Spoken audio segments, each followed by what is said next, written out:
Oof, I think this one might be a heavy one. I've been watching stuff this morning that probably shouldn't have, but it's just stuff that's going on in the news. You guys probably know more about it than I do. I mean, for sure you do, because I try not to, because of this. It's so upsetting. But okay, so this is the whole message they keep trying. You're going to have to bear with me, because we kept talking about it, and I should have recorded while we were talking, but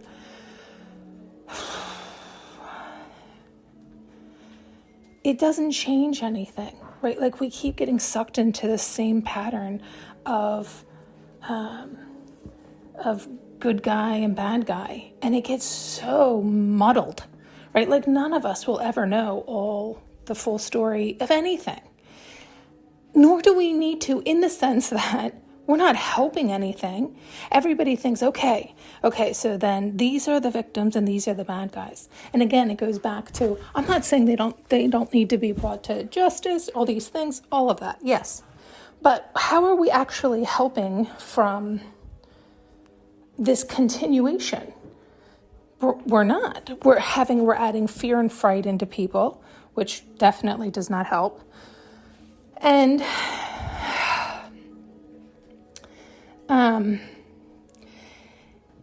it doesn't empower people, right? Like, when we encourage the mentality of victims, again, it's not that they weren't, it's not that bad things don't happen.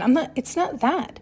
It's the fact that when you continue to tell yourself that story, you're continuing to tell yourself that you're helpless, you're hopeless, and you have no power against the forces outside of you. That's a tough place to be in, right? And a lot of us have been fortunate enough not to be in some of the horrific stories you hear,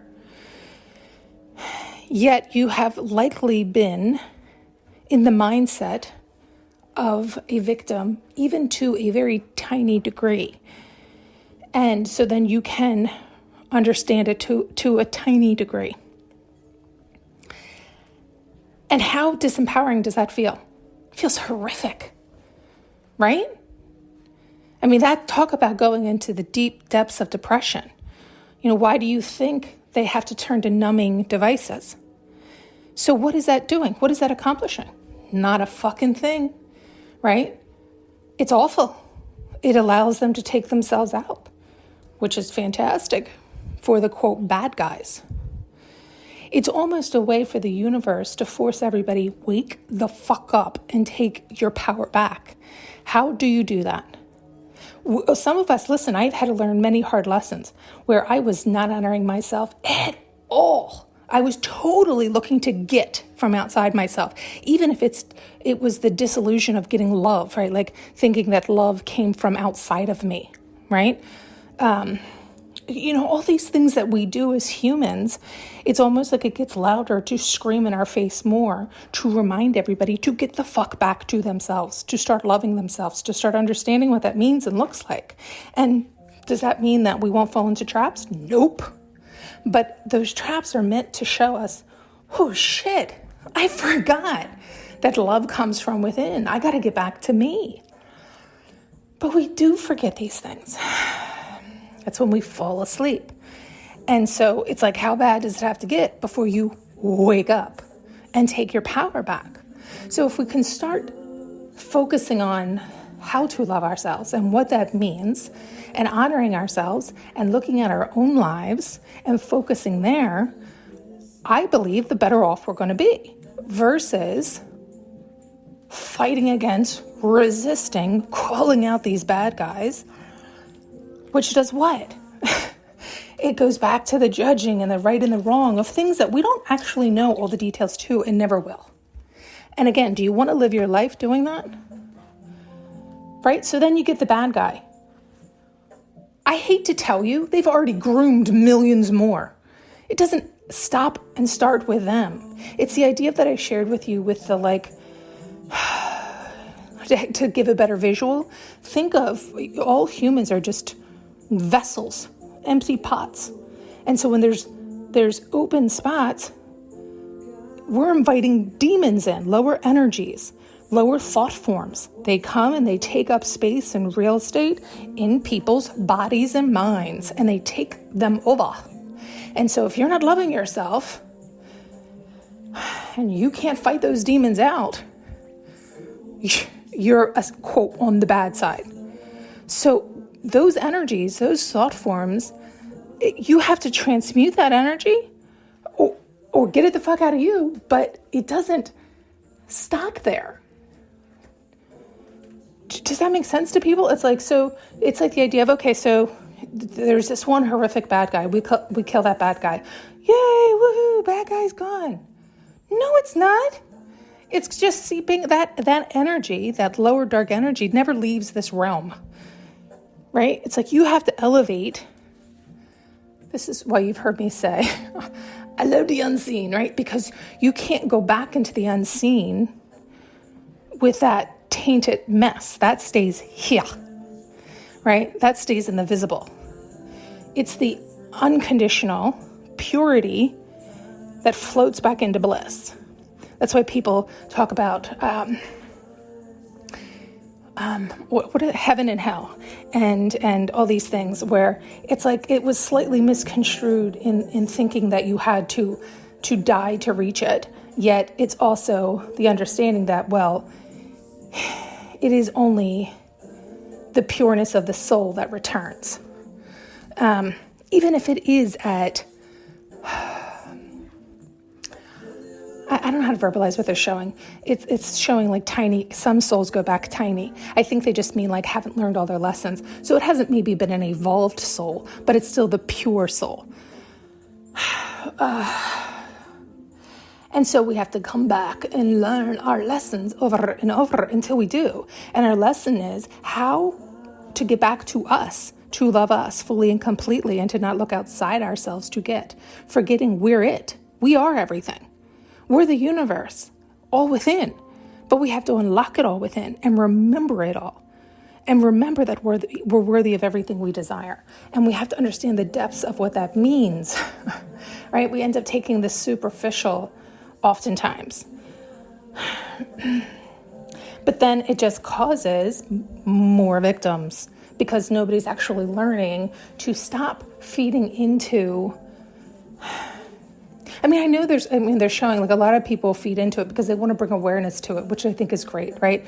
Because all of this ends up bringing awareness to it so that hopefully you can then continue to elevate and realize, okay, so we are all aware that there's good and dark, light and dark in this world. And it's necessary. It is necessary because the thing that you're fearing, that you're like, that is so horrific, I don't want that to happen to me, forces you to run back to you if you really love you, if you really want to protect you, if you really want your soul intact. That does not mean bad things can't happen. Of course they can. We live in this 3D world, and yes, there's a lot of dark. It means that the more you're honoring yourself, with your thoughts, with your environment, with your friends, with your everything, the more you're being true and honest with you and loving you and treating yourself like the divine vessel it is and can be, not only the better are you going to feel, but it is the idea of like the more protected you are, right? Because the more you're sealed up with unconditional love. So we talk about it like leaks, where you're not loving yourself is like the idea of like a leak or a soft spot or an open spot for demons to seep in, right? So it's like, if you use this visualization, it can help you to understand, I think, it does for me, imagery. So you want to do the opposite. You want to truly love and honor yourself and learn what that actually means so that you can seal up yourself with unconditional love. And that is protecting you. And so the more you're doing that, the more protected you are. And we're all human. So yes, we're going to fuck up, right? Only unconditional love, the highest vibration of all, is the purest. And so, people have all types of names for that. In any case, I just, the whole thing is very It is upsetting, and yet, again, the more we focus on it and the more we focus on what we don't want and continue to discuss what we don't want and how horrific it is, it's like widening the gap of good and bad, but then it's also making people disempowered. The very people that need to feel empowered, we're disempowering by saying, yes, you are the victim. There's nothing you can do. You worthless, hopeless, sad, pathetic. And it's like, okay, that's not helping. That's not helping. And it's like, no, just see where you weren't loving yourself, because you are spectacular and you deserve everything. And so you were lying to yourself thinking you had to accept less than, or you had to do something to get outside yourself. And we're conditioned this way. So it's like we could go down all those rabbit holes of who to blame. And it sucks because we have to take ownership and we have to take responsibility. And it can be really challenging work when you have been so trained and so brainwashed by this whole world to focus on things that do not serve you, but you're taught that those things are the things that will serve you. And that's what you want. That's really what you want. And we get so confused and tangled up in such a muddled mess that we don't know up from down, left from right. And we get caught up in all types of webs and confusion and delusion. And I mean, it can be. And so it's like, okay, well, let's not do that. Let's not make people more confused or more disempowered because to me, it's almost like, it's like you want to have empathy for those who have been through challenging times. Abso-fucking-lutely. And you want to be careful, because the more we play into that, the more they start to lean on that to then continue to get. So it's like maybe they were always looking outside themselves to get love. And so then they encountered horrific things. And then they were like, fuck that. And they spoke up and realized they're the victim. So then they continue to tell their victim story. Well, guess what? Then they get so much empathy and sympathy from so many people that it continues to keep them in a disempowered state and looking outside themselves to get that attention and validation. And they start to feed on that. And so it's like, we're not helping them. It's like it's like a different version of using them or them using others. Like it's like do you see how it can be such a tangled, muddled mess? And so this goes back to everybody has to take charge of themselves, love themselves and learn themselves and understand themselves and what motivates them and where their intentions are. And it's not easy. And so, like, let's take, for example, if what we call monsters ended up doing that work. If everybody did that work, I mean, I think, of course, because that's what I believe, I think it would be a blissful world if everybody did the work. But it would be hell until you get through it, because take the worst monsters you can think of. If they actually started to truly love and honor themselves and to truly look and see why they're doing what they're doing and taking and getting from outside themselves, because they basically believe that they are not capable of doing it from the inside out. They are only capable of doing it from the outside in. So they take freely because they're disempowering. They're basically telling their inner self, their inner God, that they're worthless shit. So they have to steal from all those outside themselves. But we don't look at monsters that way. But that's the truth of it. That's why they become such monsters, because of their truly, this is why it's like, don't let your ears and eyes deceive you, because you see them and they could be dripping in riches and you think that they must be so confident and so this and that. And they might have built up their own. It's like their mind is so fucked that they have probably convinced and lied to themselves too, that they're confident versus arrogant or greedy or thieving, stealing, all these things. And so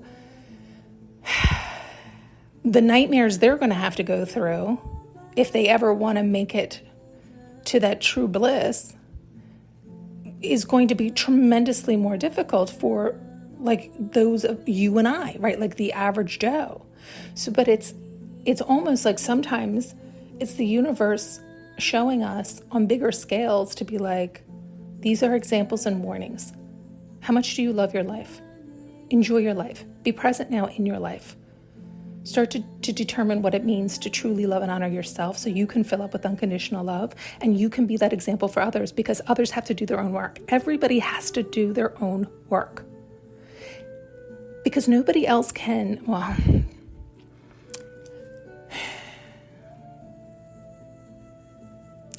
yeah, they're showing many of things that, well,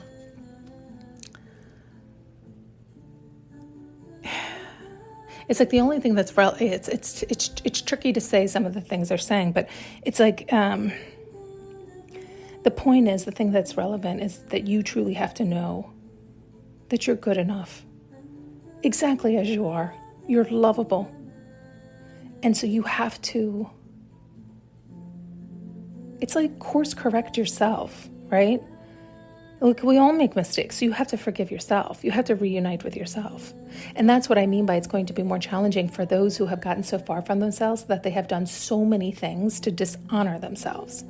We all have, but there's some people have done it to such a degree that it is going to be that battle of a lifetime to reunite with themselves once more.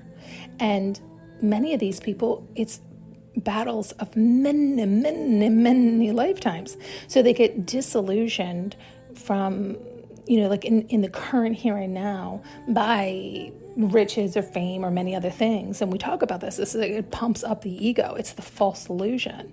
And so then it sucks when you fall in those traps, because when those bubbles burst, the illusion gets evaporated. You're like, fuck, right? So it's like the more you can be present, the more you can be aware of your intentions and your actions and your movement, it's only serving you, right? Because I know I always use him as an example because I think it's a very clear example. I don't even know the man. I think he's funny, but I'm sure he has his own demons and his own battles, and I'm sure there's plenty of things he's done that I don't agree with. But I love this is, it's such a shame that you have to do that. You have to make sure that you're clear that you don't associate with fucking anybody, because you have to be sovereign in oneself. But the example I was going to use is Dave Chappelle, right? He knew he was not going to disengage from his higher self. He was in connection with himself, and he was given a major test. And most of us are given the test of our lifetime many a times, but it's like you'll get like we're tested all the time, meaning, do you want this? Do you want this? We're lured all the time, but then you'll get that test of your lifetime. Are you going to take this and dishonor yourself, your higher self, your connection? Is this worth the disconnection? And it usually is something that you've wanted for so long. But in his case, he was like, okay, you can have this, but you have to do this thing that is totally going to disconnect you from your higher self. And I'm sure he had to think about it. It might not have been a hard no, because it's never as clear. It's never as obvious, right? It's never that cut clear and dry, right? And so he probably did have to sit with himself. And then he probably realized, oh, wait a minute, they're asking me to do something that is not honoring me. Fuck no. No way will I give up my peace of mind. No way will I lose my connection with my higher self.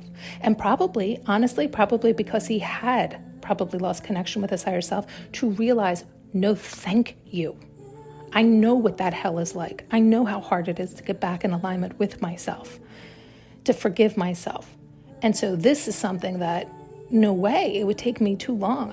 I wouldn't be able to enjoy what I think I'm getting when I disconnect from myself, right? Because anytime we disconnect from ourselves to get outside ourselves, we think that that thing outside of ourselves is going to bring us some kind of peace or joy or happiness.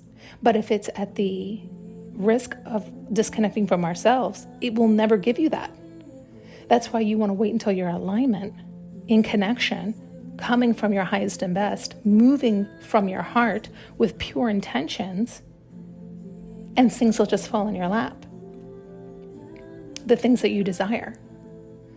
Because you're doing it from, it's like innocence, pureness. Yet when you're doing it to get, ooh, that's the trap. And again, it can be so tempting, right? That you're like, it does confuse you. Like, I'm sure he was like, fuck, am I being an idiot? Am I being difficult? Am I being sensitive? Am I being like, is this a blessing? Am I being offered a blessing? Am I not taking, like, you can get so confused. You can confuse yourself where it's like, I don't know up from down. Like, wait a minute.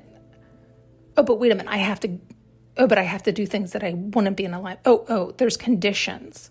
Oh, this is confusing and it's conditions. Oh, confusion and conditions don't come from unconditional love. Oh, okay. Yeah, no, this isn't me in alignment. Oh, okay. No, thank you. Right.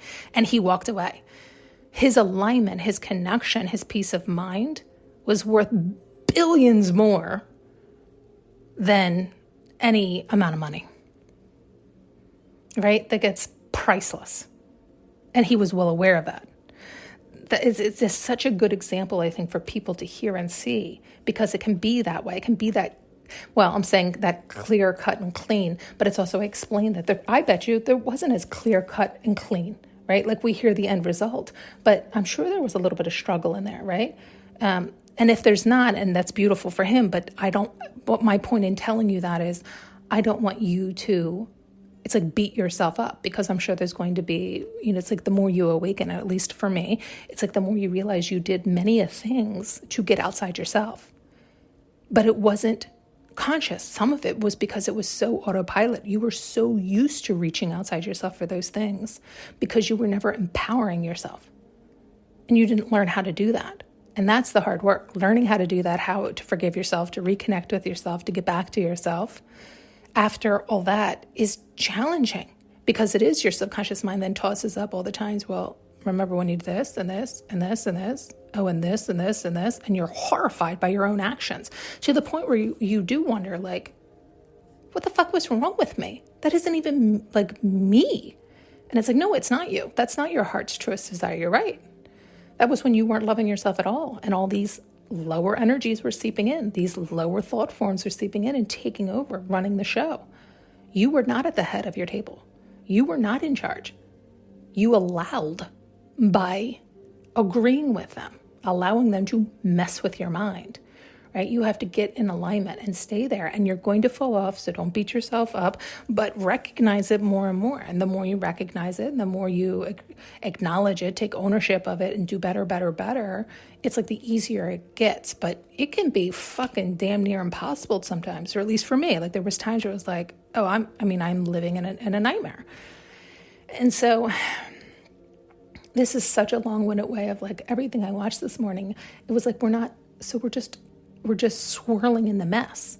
It's swirling in more of the separation, in the good guy, bad guy, and how awful it is, and everybody talking about it, and then calling, all these people victims, and then making them, it's almost like re-victimizing them, and then not empowering them, and not, it's like nobody's showing them the way, and it's just looking for a winner and a loser, a good guy and a bad guy. But that's all just the swirling in the muck, right? Like that's not truly being like, okay, take back your life, take back ownership of everything, start focusing on what you can do right here, right now, start living your life and being engaged in your life, and start making those decisions for yourself, including where you're focusing, what you're doing on a day-to-day basis, how you're empowering yourself, how you're learning your lessons, how you're expressing and sharing that through whatever art form. I say art form because, everything you do can be an art form, everything, and it's going to open up your heart more to what you came here to do. Maybe it's to be a teacher, maybe it's to be a billion things, right? A singer, they keep showing like an artist, but I know that can mean everything, but they keep showing like a painter or, there's a million things you can do. My point is some people then think, when you're your authentic self, you could be doing the most, what society would say, the menial job in the world, but that could be the most impactful thing to so many people's lives that you don't even recognize, because you're really doing your truest heart's desire. And you're allowing the universe to flow through you and utilize you versus allowing lower energies to utilize you. And that's really good imagery for me. Like that's a good way for me to understand it, especially how they show me. Like, do you want to be a vessel for the good or the bad? So be that vessel, be that example. Don't talk about or debate the good and the bad and talking about the good and the bad and the victims and all this stuff. It's just adding fright and fear and worry. It's like, okay, it's all brought to attention. Everybody's got to clean up. It's like shore up their own homes, right? Clean up our own mind, our own body, our own soul, our own energy, all of it. Start to recognize where we're coming from and do better. Do better. Okay. Thanks so much for tuning in and listening. You can now purchase an audio journey with me using the link below.